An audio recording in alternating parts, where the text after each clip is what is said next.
elbowed out. I do not think that's right. I think that we ought to have a way that somehow gives preference for building permits to small builders. I think we ought to structure our ordinance so that it allows small builders who have been in the county a long time to be able to proceed through the subdivision process in a less onerous manner than a Dan Ryan with 3,000 homes. So I think that's a very important issue, and I would look to the zoning ordinance to help the smaller builder stay in business in Jefferson County.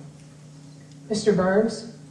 They'd say they're going to come back to live in Jefferson County, and I don't want them to have to pay $350 to come home.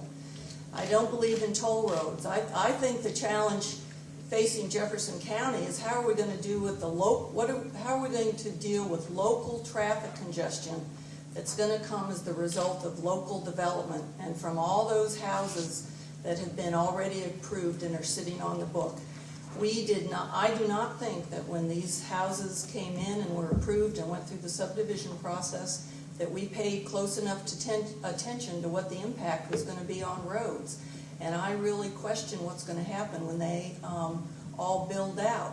What is particularly troubling to me is that since I've been here in 1981, we have not completed a transportation plan for Jefferson County. If we had completed a Jefferson County transportation plan 20 years ago, we could have been building the infrastructure that we need as each subdivision comes in, and we would be in a much better place now.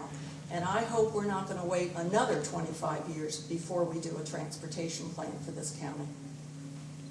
Do you have a follow-up? No, I do not. Okay. The voters of Jefferson County voting again on the table games issue.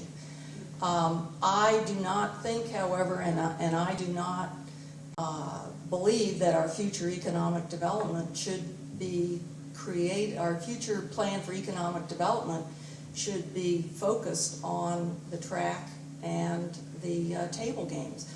I think we have to look at Jefferson County economic development in a much broader perspective. We have got to bring jobs in here that offer careers and benefits and lifetime employment. We've got to bring in jobs here that are going to attract college-aged and educated students, and we have got to attract jobs that are going to keep one of our most valuable resources in the county, and that's our graduates of Shepherd University. I've talked to many of these students who would love to stay in the county. They've grown to love it during their 4 years at Shepherd. Some of them have already lived here a long time. They can't stay here because there's no jobs. So I think we have to look at economic development in a broader perspective and look at the Charlestown races and slots as just one element of that. Well, I tend to be very issue-oriented rather than personality-oriented. So I think the first thing on the county commission is I'm going to focus on the issues. I think we ought to leave the fussing and the feuding to the Hatfields and McCoys. I think we need to move through, the county commission should be moving through an agenda in an orderly and professional manner. Now, I think right now they're a little handicapped because I don't think they're getting ahead of time the issues structured in a way that they can make good decisions. I think at the time of the meeting they're being hit with new information, trying to digest information on the fly, and I don't think that is good government procedure. So if, as your county commissioner, I would like to make sure that the issues are vetted, are structured and presented in a way that we know what the issues are before we vote. I would also look forward to the structure of the county commission agenda being such that people can comment on the issue they're interested in. Right now you go at a half an hour before the regular meeting and give your opinion. I'd like people to be able to come and comment on a topic as part of a regular public comment period.